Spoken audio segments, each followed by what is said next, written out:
Hi, this is Jonathan, and in this video you're going to learn about the basic variable types used in C# programming. These same variable types are used in pretty much every other form of programming as well, but as this channel is called C# Programming for Beginners, that's what we're going to be focusing on. If you're just getting started with programming, you're going to be using variables in pretty much everything you do, so getting a really good fundamental understanding of what they are and how they work right from the get-go is a fantastic idea. So to jump right into it, I created a C# script here called sample, and I'm just going to open that in MonoDevelop, and we're going to go over what these 5 different types of variables are. So in order of hopefully making the most sense, we're going to start with the integer type. So to declare a variable, you have to first write the type of variable it is, and to declare an integer you just write int, nice and simple. And then you follow that with a space and you give it a name. So I'm just going to call this whole number and end that with a semicolon.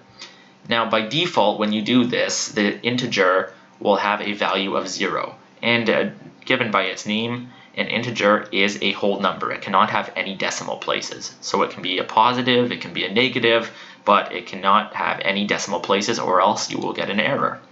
And just to show you that this is going to work, we're going to type a print statement, print whole number, and we're going to save it. And now if I run this right now, it's actually not going to show anything in the console because I haven't attached this script to anything yet.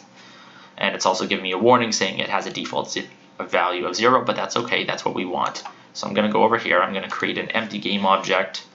I don't need to give it a name, but I'm going to just attach this script, and now we're going to run the program, and I get a statement here that says 0. That's declaring that integer as a whole number. Now if I want to give it a different value, I can just type up here int whole number equals 5, save it, and then I could run it again, and instead of giving me a value of 0, it's going to give me now a value of 5. So that's all an integer is, it's just a whole number. Next, we are going to talk about the float variable type. And a float variable is a number, it's a number with decimals. And again, by default, it's going to have a value of 0, so I'm not going to do that. I'm going to say it's 5.4. The important thing is with a float, you have to write the letter F after the number or else it won't work, you'll get an error. So we can also put in here print number with decimals, save it, and run the program again, and once again it will print in the console here 5 and 5.4. So those are our first 2 variable types. The next one, oops, here's my MonoDevelop. The next one is very, very similar. It's called a double, and a double is also a number with decimals. And you might be asking, well, what is the difference between a float and a double? If you're just doing a simple program, the answer is not a heck of a lot. If you are getting into something very complicated though, the main difference to be aware of is that a double can have up to 15 decimal places and a float can only have up to 7. And even if you're not typing those digits out, if the program is running calculations in the background, the double will calculate up to 15 and the float might or will only calculate up to 7. So you can really kind of go all out here, whereas the float, it's a little more constrained. When are you going to use these different types?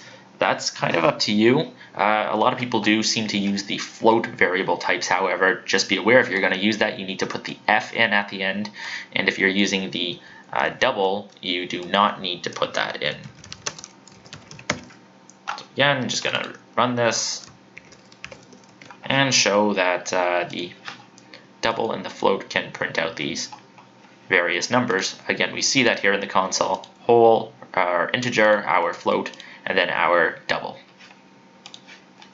The next variable type we are going to talk about is called a string. And enough about these silly numbers. Who needs numbers in programming anyway? Totally ridiculous. So strings are words, and we declare them by typing rods. These are the words we want. You have to put them in between quotation marks, follow them up with a semicolon the same way, and then you can just print them out here. And if we run it one more time, we're now going to see our string as the last one, and these are the words we want.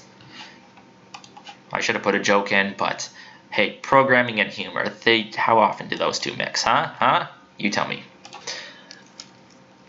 And the very last variable type is a Boolean. Booleans are light switches. They are on or they are off. But we don't call them as on or off. We call them as either true or bool off on equals false. They have two states, and by default, when you declare them, if you don't specify which it is, they're going to start as false. But you can always declare them the other way by just writing equals true. And again, you can print bool on off,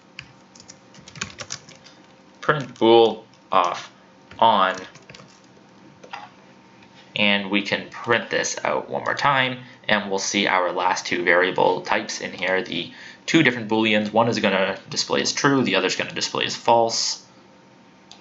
There's our true variable, there's our false. You could also technically make an integer act like a variable just by giving it either a value of 1 or 0, but for consistency, you probably don't want to do that.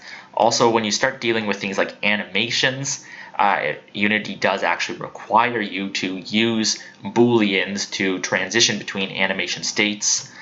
If that doesn't make any sense to you right now, don't worry about it.